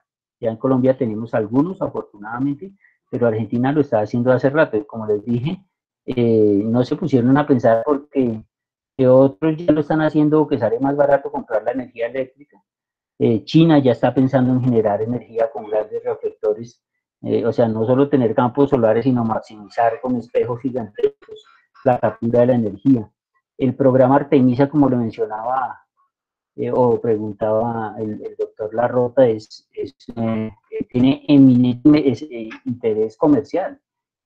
Hay cerca de 400.000 personas, hay cerca de unas 600 compañías desarrollando los que ya están contratados, 10 cohetes para llevar al hombre a la luna en 2024, es más, para llevar a la mujer, porque la intención es que va a ser un programa eminentemente femenino, pero allá van a hacer la explotación. Ahorita vamos a ver cuáles son los cambios. Nosotros estamos comprando tecnología muy costosa, imágenes, comunicaciones, equipos. No sé qué tan actuales sean los datos, pero sean muchos o poquitos, nosotros dependemos de otras entidades para obtener el acceso a esa información. Pero lo que hay detrás no es la compra de una carcasa que va a estar volando a 600, a 400, a 300 kilómetros, sino todo el conocimiento que se desarrollaría alrededor, toda la capacidad de tomar decisiones acerca de nuestro propio territorio, de nuestro mar y de nuestra tierra. El dato de Argentina es completamente diferente. Con el nuevo satélite, el gobierno de Argentina apuntó, según fuentes oficiales, al ahorro de 25 millones de dólares anuales en gastos de empresas de telecomunicaciones extranjeras. Además, permitió que el país no perdiera las posiciones orbitales 72 y 81 que le asignó la Unión Astronómica Internacional de Telecomunicaciones, ya que el Reino Unido aspiraba a ese bloqueo estacionario. Estas se enfocan desde Estados Unidos hasta las Malvinas. Miren aquí 3 conceptos: ahorros anuales de 25 millones de dólares, primero. Eso en salud o en educación. Segundo, permitió que el país no perdiera sus posiciones orbitales. La órbita 81 fue la de Colombia y se la dieron a Argentina. Entonces, pero el tercero, ¿se la ganaron a quién? Se la ganaron al Reino Unido. Y aclara el aviso que estas se enfocan desde Estados Unidos hasta las Islas Malvinas. Miren la cantidad de información económica y política y de soberanía. Realmente es un grito de soberanía lo que estamos viendo aquí. Colombia ya ha hecho satélites y colombianos han apoyado para hacer satélites en diferentes lugares. Esta compañía Airbus en sus propuestas decía, mire, ¿para qué sirve el satélite? Para realizar el monitoreo del Tratado de Paz en las zonas veredales y los campamentos. Pero no nos interesa tampoco la paz, entonces no necesitamos satélite. La calidad de información del satélite es vital para topógrafos e ingenieros, lo que permite mejores decisiones en todos los aspectos de ingeniería, desde la planeación hasta la interventoría, vías 4G. Desde los satélites uno puede saber qué se está cultivando, dónde se está cultivando, si el cultivo ha avanzado bien o está enfermo, si hay un hongo que lo está atacando, si la carretera, si realmente ya se hicieron las perforaciones, si ya se puso grava, si ya se pavimentó, si ya señalizó. preservar los recursos naturales, los satélites y capacidades gigantescas para optimizar el desarrollo de los recursos naturales, pero no nos interesa, entonces necesitamos satélite. El catastro rural, lo que se reduciría el catastro sería poner una serie de referencias para los satélites y tener un satélite que actualizan en Europa, un catastro rural que actualiza cada año y medio o cada 2 años. Apoyar las labores de control y rescate en situaciones de emergencia. Afortunadamente hoy, pues ya cuando hay emergencia, que puede ocurrir en San Andrés, en República Dominicana, algunos servicios de datos satelitales se voltean y miran y el gobierno de Colombia está cayendo este puente, se cayó esta estructura, esta situación. Pero eso deberíamos tener nuestra capacidad de hacerlo nosotros. No decir hicimos un excelente programa de reconstrucción de Providencia y San Andrés, sino decir nosotros teníamos previsto, pudimos evacuar a las personas, se salvaron las estructuras. Es el tipo de pobreza que es un negocio mantener, porque es muy buen negocio la reconstrucción, y si no funciona la reconstrucción, pues mejor negocio. El satélite podría servir para esto. Argentina, primera fábrica integral de paneles solares. Cuando dice integral es la capacidad de desarrollar todos los componentes y los sistemas de control necesarios. Hoy se lanza el satélite peruano al espacio, satélite chino al servicio de Nicaragua, pues, Nicaragua, China, pues todos los utilizan, pero tienen satélite, pero adicionalmente ya compraron nuevos satélites, sí, Nicaragua. Histórico, el primer satélite costarricense, se ha construido el primer satélite centroamericano, es Pico, Chile pone en órbita su primer satélite, el 81, Guatemala comienza cuenta regresiva para el lanzamiento del primer satélite paraguayo. Bueno, los brasileños sí tienen muchos, pero están montando su constelación de satélites. Y bueno, ya importante, en este negocio, en este campo hay problemas. La más grande tragedia espacial para los que no lo saben fue en la base de Alcántara de los brasileños. Murieron 30 personas en la explosión, 30, no recuerdo, pero es la tragedia espacial más grande. Pero después de eso después del desastre siguieron invirtiendo año tras año porque es buen negocio, por eso era socio del programa de Calculador y de la estación espacial. Satélite en Valle, nuevo satélite urbano, de sentir el otro satélite, empezar y empezó a emitir señales. Ecuador y su primer satélite. Todo el mundo tiene satélite y otro punto del espacio intraterrestre es que no solamente se empieza en el espacio solo en astronautas, pero hay muchos campos en los que somos buenos y podríamos hacer pues, aportes, ¿no? Sí, en los satélites, en campos de física, en electrónica, en componentes para computadores, en componentes para las baterías de los satélites. Hay otros aspectos que no son tan de hardware, tan materiales y que son importantes también, relaciones con la antropología, cómo se le podría hacer seguimiento, por ejemplo, a esas cosas que hemos venido encontrando en nuestra Amazonía, cómo se han encontrado restos de meteoritos. Bueno, en general, el espacio tiene muchas más opciones que vale la pena revisar. Algo con lo que normalmente atacan es que con el dinero que mire que la gente está buscando vida en Marte y aquí se está apareciendo la vida. Una realidad es que los beneficios de los programas espaciales se transmiten casi inmediatamente a la Tierra. Muchas de las cosas que nosotros usamos fueron tecnología espacial, después fueron tecnología militar y hoy es tecnología comercial que podemos adquirir de una manera muy sencilla. Y dicen que pues que este es para pobres, pero quisiéramos notar que uno de los países más pobres del mundo es India, más pobre que Colombia.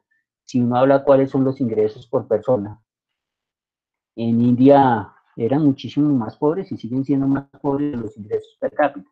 Sin embargo, han hecho varias misiones, esta solamente la menciono porque es absolutamente irónica, en el sentido que dice que la misión de India a Marte era más barata, fue mucho más barata que muchas películas de Hollywood.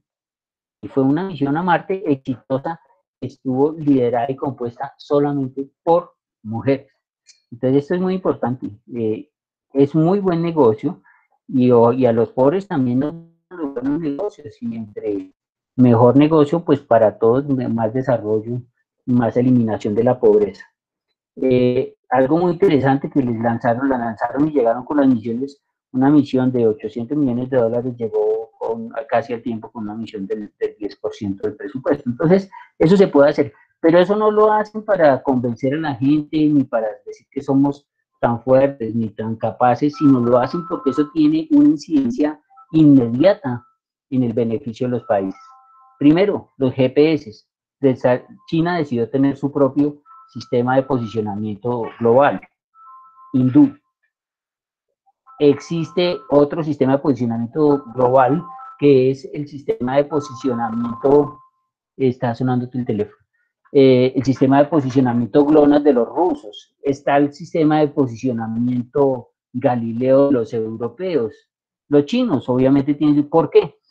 ¿Por qué si ya existe el GPS? Simplemente por soberanía. Justo antes de las operaciones voy a poner un ejemplo cualquiera, en Siria, o las operaciones que puedan ocurrir en Uzbekistán, Afganistán, Estados Unidos puede suspender las comunicaciones del GPS y los que no sean sus aliados pues van a quedar desconectados y de malas. Adicionalmente, pues ya se han encontrado pues diferentes debilidades de los sistemas de posicionamiento de los Estados Unidos. ¿Cómo hacer? ¿Cómo hacer para compartir esa tecnología de ellos? Sin duda, si lo estando la gente aprenda a compartir esa tecnología, y estamos en esa carrera espacial que se puede aprovechar. Ya mandó su primera sonda.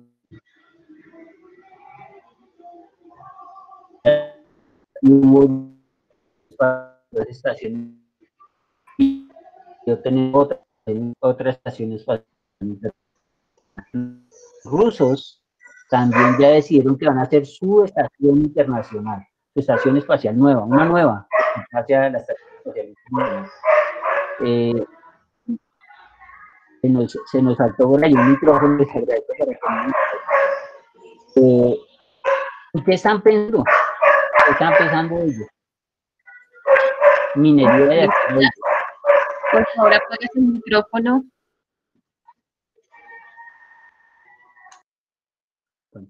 Minería de asteroides. Utilizar las órbitas fuera de la Tierra para los siguientes lanzamientos. Hoy en día, lo que se va a hacer a la Luna es apenas el paso de la Luna hacia Marte. Y si no lo hacen los Estados Unidos, si Biden o algún presidente llegara a detenerlo, lo van a hacer los privados. Hay más de 10 empresas trabajando. En este momento, estoy desconectado en este momento, pero en este momento se está haciendo la prueba. Discúlpenme, no estoy completamente aislado. Se está esperando, se están viendo una pantalla aquí. Este que están viendo va a ser el alunizador estandarizado de los Estados Unidos. Van a hacer la prueba de subirlo 15 kilómetros y volverlo a bajar.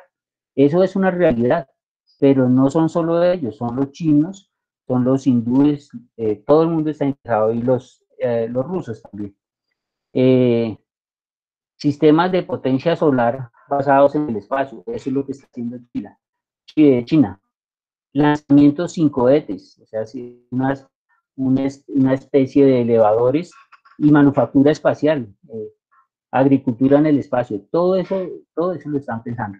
Hay muchas agencias espaciales, la boliviana, la argentina, la mexicana, la chilena, agencias espaciales hay bastantes, con muchas capacidades logradas, y recientemente la Agencia Latinoamericana del Espacio, que comenzará a operar en 2021, y en la cual están México, Argentina, Bolivia y Ecuador, Salvador, Paraguay.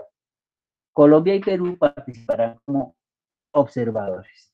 Entonces, noticias en el que nos muestran mayormente nuestro nivel de exclusión.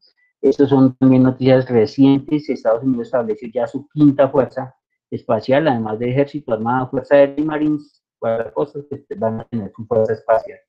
Es una fuerza adicional, y la muestran con orgullo porque es un ejemplo de soberanía, de independencia, de capacidad tecnológica y de capacidad de influencia y de tomar sus decisiones. Nuestras operaciones militares están limitadas lamentablemente a una porción de la información que tenemos, pero no podemos decir que sea pues ya en ese momento, pues, poner la área de una, una manilla o una pulsera que nos permitiera saber dónde está y dónde están los que lo están buscando, nos facilitaría muchísimo más las cosas. Países con satélites es definitivamente una imagen de 2018, entre los que sí tienen satélites, Brasil, México, Argentina. Bueno, los que no estaban ahí en ese momento decía Colombia, República Dominicana, Honduras, Jamaica. Lo que decía un general de los Estados Unidos, estamos rodeados. Pero lo que no sabemos es que esa listica que ustedes ven ahí,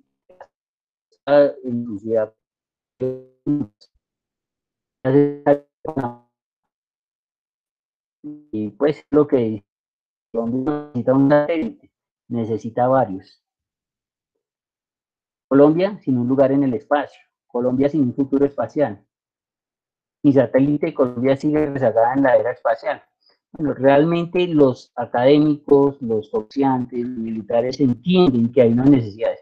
Si nosotros fuéramos militares, disculpe porque quiero adelantarme aquí, si nosotros fuéramos militares y entendiéramos el marco en el que estamos nosotros, que estamos, por decirlo así, rodeados por Venezuela, Cuba y Nicaragua, todos ellos tienen satélites y tienen alianzas de información con otras potencias. Nosotros simplemente no las tenemos, simplemente no las tenemos.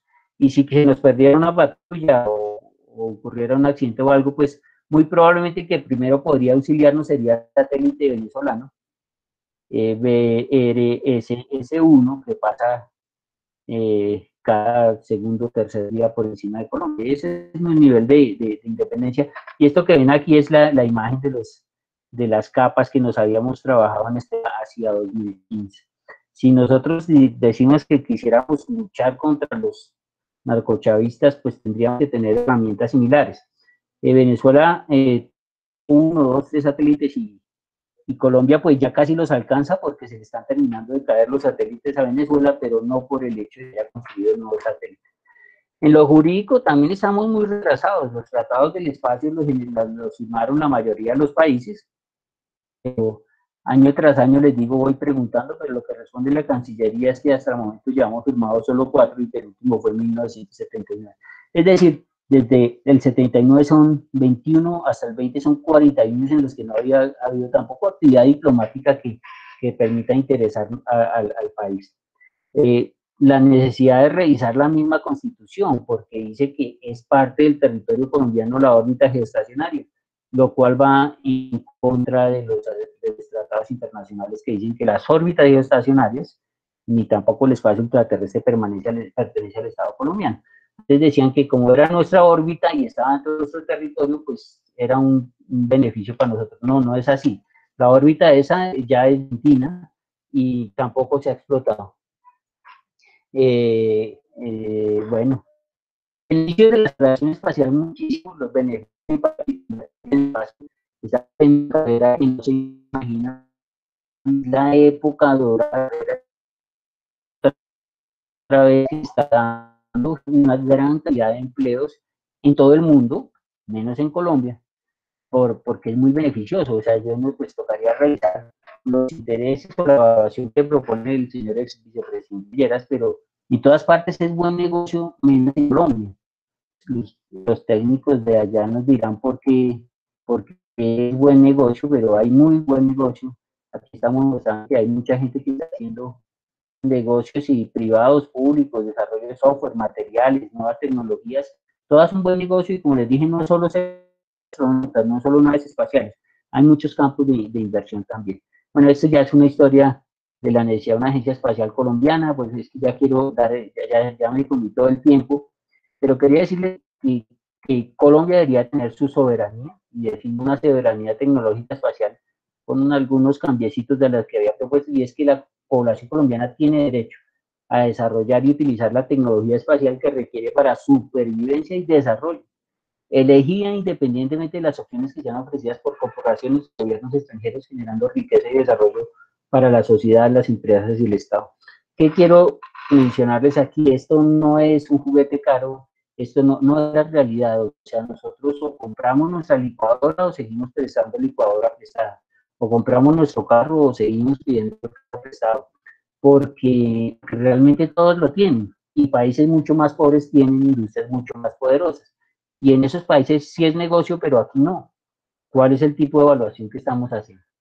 Entonces, bueno, se necesita un desarrollo espacial que nos ponga, por lo menos, si no en lo máximo, pues a nivel mínimo de nuestros oponentes militares, a nivel mínimo de nuestros posibles oponentes comerciales. Ya lo vieron, Nicaragua, Costa Rica, República Dominicana, Panamá, todos están saliendo de ese exclusivo club y dejándonos solos con Haití, Trinidad y Tobago y algunos otros países africanos que no tienen pues muchas expectativas. Nuestra gente tiene muchas capacidades. Aquí es otra noticia, el software libre ahora $225 millones en 2010, es real, pero en Colombia no es buen negocio. Tenemos muchos científicos colombianos que hacen cosas, astronautas colombianos, astronautas, personas interesadas y de gran capacidad de influir, pero no nos escuchan nuestros dirigentes colombianos de grandes capacidades. Están desarrollando el gerente de riesgos del transbordador espacial, por ejemplo, colombiano. Pero sí hemos hecho cositas y podemos seguir haciéndolas. Raúl Joya, de la Universidad Sergio Arboleda, primer satélite, estuvo también mostrándonos allá. Eso fue, obviamente pueden vernos unos años hace, pero eso fue un trabajo colombiano, un satélite. De los israelíes de apoyarnos, el deseo de todos los diferentes pues, empresas colombianas que diseñaron y construyeron, un colombiano que facilita la navegación celular, una patente para la navegación con Google Maps, bueno, y mucha más gente. Eso es, pues, en general. Les quisiera agradecer esta oportunidad que me dan de decirles que nosotros probablemente tendríamos unas condiciones de pobreza absolutamente diferentes, no solamente a las que tenemos, sino a las que vamos a cerrar en 2020, no por cuenta de la pandemia, porque no encontré a mano, de pronto si lo encuentro rápido lo muestro, sino que bueno, una declaración del ex viceministro Mauricio Cárdenas, donde decía que no hubo ningún año más favorable para Colombia que 2019 y que probablemente fue una decisión política que nos haber desarrollado, se desarrollaron en tantos países en 2019. Y ese es el punto en donde hay que conectar. Quiero cerrar ya con la apreciación de que sí es necesario un bienestar y una reflexión espiritual, pero es muy difícil tener la capacidad de meditar en lo espiritual cuando tenemos tantas limitaciones físicas, un cuerpo afligido que sufre tanto. Tenemos que mejorarlo también y permitirnos que con unas mejoras mínimas podamos otra vez volver a mirar al cielo y sentir la satisfacción de estar viendo las estrellas, de ver una estrella fugaz, de ver una constelación que nos gusta, porque lo podemos hacer, porque tenemos unas condiciones mínimas que podamos trabajar en un periodo corto de tiempo. Y termino así mi intervención agradeciendo nuevamente a Estefa, a Susana, a todos ustedes haberme invitado y ya, muy amables. Pues muchísimas gracias, José Antonio, por esta interesante charla que nos muestra como el yin y el yang, es decir, una parte es la espiritualidad y la otra parte es pues como esa importancia para poder llegar a lo otro, pero sobre todo nos muestra la importancia de trabajar las dos cosas. Eso me parece muy importante. Estaba yo pensando mientras te escuchaba, mientras los escuchaba, en todo lo que se ha trabajado desde la academia en términos del pensamiento complejo y el pensamiento sistémico, y eso a veces se queda en teoría, cómo dimensionar que un satélite, que lanzar un satélite puede tener tantos beneficios para un país tan pobre como nosotros. Y dejar pues como que esa falacia, pues como que nos dicen, ¿cómo vamos a invertir acá si lo otro? Pues como que tergiverse o no se direccione en la correcta dirección, hacia donde queremos realmente ir. Eso me parece muy importante de lo que mencionaste. Yo me pongo a veces a pensar qué habría pasado si en ese instante Vargas Lleras hubiera dicho, sí, comprémoslo, hagámoslo, y tuviéramos hoy en día nuestro propio satélite de comunicaciones. Probablemente no tendríamos tan buenas relaciones internacionales con los de Claro y con los de Movistar, pero sí tendríamos un país un poco más mejor comunicado, un país pues como con otras expectativas, y fíjense lo que nos ha permitido ver pues esta pandemia en términos de inequidad y que cada vez esa brecha se hace más grande por estos elementos de comunicación y pues de observación satelital. Fíjense nada más lo que está pasando en San Andrés ahora, creo que bueno, eso sí, también me parece mucha negligencia. Yo me pregunto cómo puede, no hay un dron por allá, no tengo ni idea si lo estén haciendo o no, pero me sorprende mucho lo que está pasando. Entonces, yo ya no quiero hablar más, pues sé que nos pasamos un poco, pero si no les molesta, 10 minuticos para que intervengan los que están acá y hagan pues preguntas a nuestros invitados. Aquí hay varias cositas, bueno, dicen que los felicitan, que muy mal dice que no había tenido la oportunidad de participar de espacios en estas temáticas. Muchas gracias, me llevo varios aprendizajes. De hecho, ahora pienso no haber dado respuestas alejadas en el formulario. Y luego pues menciona que se debe ir a otro seminario.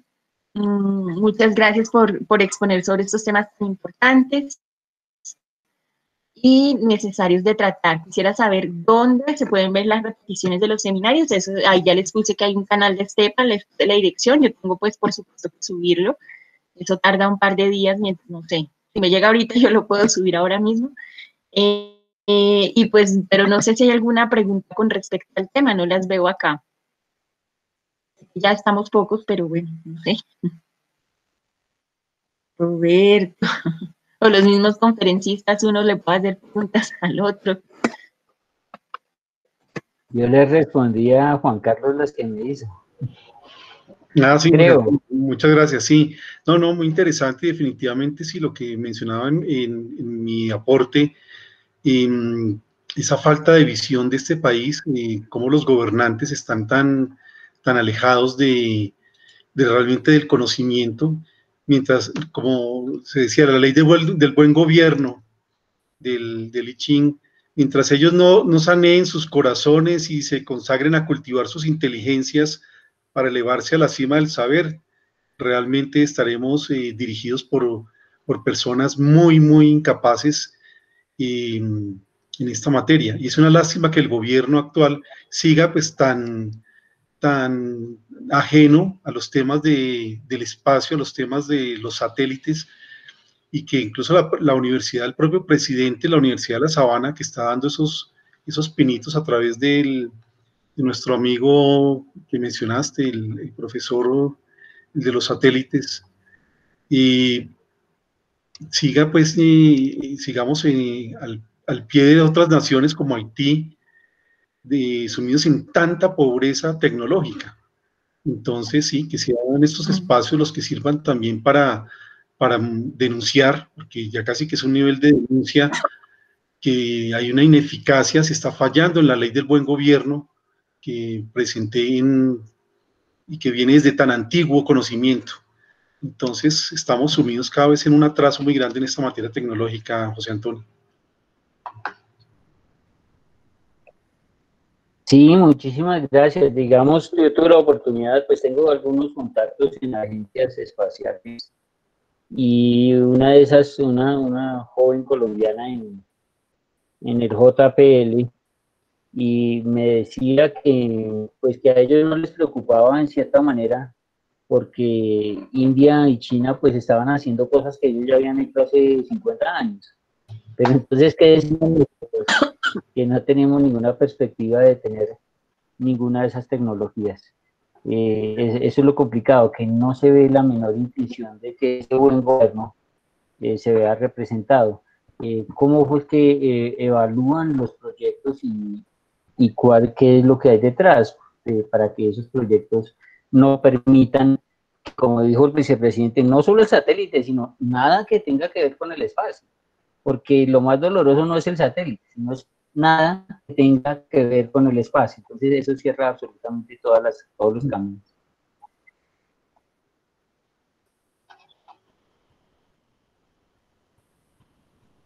Sí. ¿Alguna otra pregunta?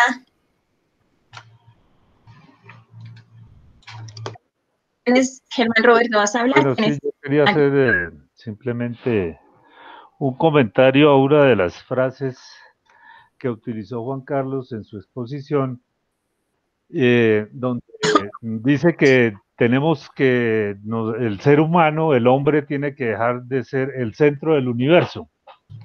Entonces yo agregaría que el ser humano, pues sí, no es el centro del universo, pero sí es la conciencia del universo, porque creo yo que si el ser humano no existiese, en el universo no habría conciencia, el universo no tendría conciencia de su existencia. Entonces es una reflexión que me vino a la mente en el momento que Juan Carlos nos citó esa frase de que el ser humano no es el centro del universo, pero sí, pienso yo, su conciencia.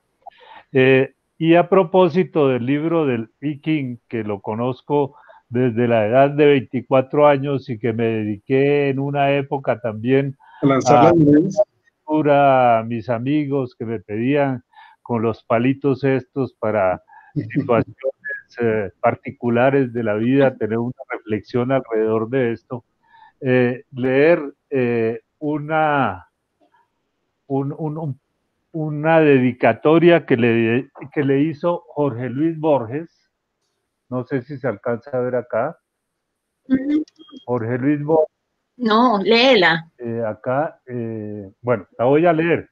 Dice, para una versión del I. Ching, el porvenir es tan irrevocable como el rigor, como el rígido ayer, perdón. No hay una cosa que no sea una letra silenciosa de la eterna escritura indescifrable cuyo libro es el tiempo. Quien se aleja de su casa ya ha vuelto. Nuestra vida es la senda futura y recorrida. El rigor ha tejido la madeja. No te arredres. La ergástula es oscura. La firme trama es de incesante hierro, pero en algún recodo de tu encierro puede haber una luz, una hendidura. El camino es fatal como la flecha, pero en las grietas está Dios que acecha. Dedicatoria de Borges al I. Ching. El gran I. Ching, sí. El Ching. Sí, el sí, gran I. Ching. Qué bonito. La mejor versión que existe. Sí, no, yo creo que consultando ese oráculo, la conclusión es que en estos términos de la visión colombiana hacia el espacio y una posible presencia de un satélite colombiano, creo que el oráculo nos es bastante negativo. Creo que nos muestra todavía a años luz de que se puede dar esa realidad, pero de todas maneras José Antonio nos da alguna esperanza al ver Pues, que hay alguna formación académica, que los jóvenes y nuevos ingenieros están con esa ilusión de encontrar también una respuesta por parte del Estado que permita hacer realidad ciencia en este país. Ciencia y paz. Bien, acá hay una pregunta. Paz, hablaste de paz, cielo y tierra, sí. ¿no? La paz, Sí, la combinación.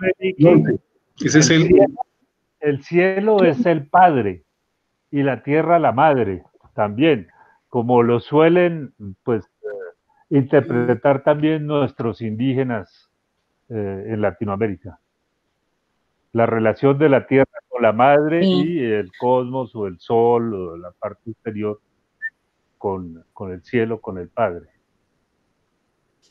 Sí. Hay una pregunta que Pepe dice, Io hace la pregunta. Muchas gracias, todo muy interesante. Quisiera saber qué ventaja tiene Colombia al estar sobre la línea ecuatorial. Bueno, muchísimas gracias por la pregunta. Tiene una ventaja grandísima que ya aprovecharon las Guayanas. Y es que hay las bases de lanzamiento de la altura de Moscú, bases de lanzamiento en otra república, hay bases de lanzamiento a unos 40 grados que son las de la Florida, y lo que sucede es que desde esos puntos se facilita más enviar a órbitas polares o a órbitas ecuatoriales. Pero ya lo que vale la pena decir es que los rusos hicieron una estación idéntica a la que tienen allá en Rusia, la hicieron en Guayanas, y entonces podrán aprovechar esos beneficios. En Colombia, pues algunos mencionaban que era muy turbulento y que afectaba el lanzamiento de las naves espaciales, pero lo están haciendo desde las Guayanas, entonces lamentablemente no se pudo lograr. El otro punto era la supuesta órbita geoestacionaria también, a la que supuestamente tenían derecho una serie de países, pero lamentablemente los países tampoco la aprovecharon. Entonces, es como tener finca pero no poderla visitar nunca, o no poderla ir a sembrar porque otro tomó posesión de la finca. Lamentablemente es otra oportunidad que se ha desaprovechado.